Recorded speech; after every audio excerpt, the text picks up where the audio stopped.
రీసెంట్‌గా ఇన్‌స్టాగ్రామ్‌లో ఈ20, ఈ80 వెహికల్స్ మీద డిస్కషన్ చాలా ఎక్కువ అవుతుందనమాట. నా ఫాలోవర్స్‌లో చాలామందికి ఈ ఈ20, ఈ80 అంటే ఏంటో అర్థం అయ్యి ఉండకపోవచ్చని నేను ఈ వీడియో చేస్తున్నాను. ఈ20 వెహికల్స్ అంటే అందులో యూజ్ చేసే ఫ్యూయల్‌లో 20% ఇథనాల్ అనేది ఉంటది. 80% పెట్రోల్ అనేది ఉంటదనమాట. అలానే ఈ80 అనే వెహికల్స్‌లో యూజ్ చేసే ఫ్యూయల్‌లో 80% ఇథనాల్ ఉంటది. 20% మాత్రమే పెట్రోల్ ఉంటదనమాట. ఇక్కడ వెహికల్ అనేది మూవ్ అవ్వాలంటే మెయిన్‌గా ఇంజిన్ అనేది చాలా ఇంపార్టెంట్. ఇంజిన్ ఎలా రన్ అవుతుంది? అందులో యూజ్ చేసే ఫ్యూయల్ బట్టి రన్ అవుతుందనమాట. సో, ఈ20లో మనం ఏంటి 20% ఇథనాల్, 80% పెట్రోల్ వాడుతున్నాం. సో, దానికి ఆ ఫ్యూయల్‌కి తగ్గ మనం ఏంటంటే ఇంజిన్‌లో యూజ్ చేసే ఫ్యూయల్ సప్లై సిస్టమ్ అంతా డిజైన్ చేసుకుంటాం. అంటే ఆ ఫ్యూయల్‌ని స్టోరేజ్ చేయడానికి యూజ్ చేసే మెటీరియల్ కానీ, ఫ్యూయల్ ట్యాంక్ మెటీరియల్ లేదా పైప్ లైన్స్ సప్లై చేసే పైప్ లైన్స్ కానీ, కార్బొరేటర్ మెటీరియల్స్ కానీ, లేదా ఆ ఫ్యూయల్‌ని బర్న్ చేయడానికి యూజ్ చేసే amount of oxygen air supply ఇదంతా కూడా డిఫరెంట్‌గా ఉంటదనమాట.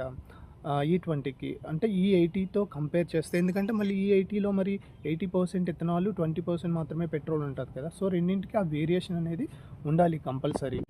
ప్రెజెంట్ మనం యూజ్ చేసే బైక్స్‌లో మోస్ట్‌లీ అన్నీ ఎలా డిజైన్ చేశారంటే ఈ20 వెహికల్స్ కింద డిజైన్ చేశారు.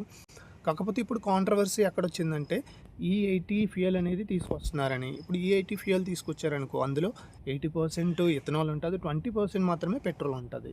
అంటే ఈ ఈ80 అనే ఫ్యూయల్ అనేది ఈ20 వెహికల్స్‌కి సరిపోదనమాట. ఎందుకంటే రెండింటి యొక్క ఫ్యూయల్ సప్లై సిస్టము అంతా కూడా బర్నింగ్ సిస్టమ్ అంతా డిఫరెంట్‌గా ఉంటది కంపల్సరీ. సో, అలాంటప్పుడు ఈ80 అనే ఫ్యూయల్‌ని మనం ఈ20 వెహికల్స్‌లో యూజ్ చేస్తే కంప్లీట్‌గా వెహికల్ అనేది పెర్ఫార్మెన్స్ అనేది డ్యామేజ్ అవుతదనమాట. పెర్ఫార్మెన్స్ డ్యామేజ్ అంటే మనకి మైలేజ్ అనేది తగ్గిపోతది.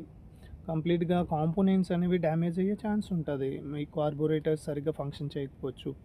సప్లై సిస్టమ్స్ గానీ, స్టోరేజ్ ట్యాంక్స్ గానీ, లేకపోతే ఇంజిన్ లోపల ఫ్యూయల్ కంబషన్ ప్రాసెస్ అనేది కంప్లీట్‌గా అవ్వకపోవచ్చు. సో, ఇలాంటి ప్రాబ్లమ్స్ అనేవి రావచ్చనమాట. కాకపోతే ఇక్కడ చిన్న అడ్వాంటేజ్ ఏంటంటే, మనం ఈ80 అనేది యూజ్ చేసుకుంటే పెర్ఫార్మెన్స్ తగ్గుతది. కానీ పొల్యూషన్ అనేది తగ్గుతదనమాట. అండ్ తక్కువ కాస్ట్‌కి వస్తది. అది అనమాట మెయిన్‌గాన. కాకపోతే ఈ80 అనేది ఈ20 వెహికల్స్‌కి సరిపోదు. అది అందరి యొక్క డిస్కషన్. అంటే ఇప్పుడు ఈ80 తీసుకొస్తున్నాం అంటే దానికి తగ్గ వెహికల్స్ అనేవి మళ్ళీ డిజైన్ చేసుకోవాలి. అంతేగాని డైరెక్ట్‌గా ఈ20 వెహికల్స్‌లో ఈ80 ఫ్యూయల్ అనేది యూజ్ చేశారంటే అది కంప్లీట్‌గా కస్టమర్స్ అంటే మనకి లాస్.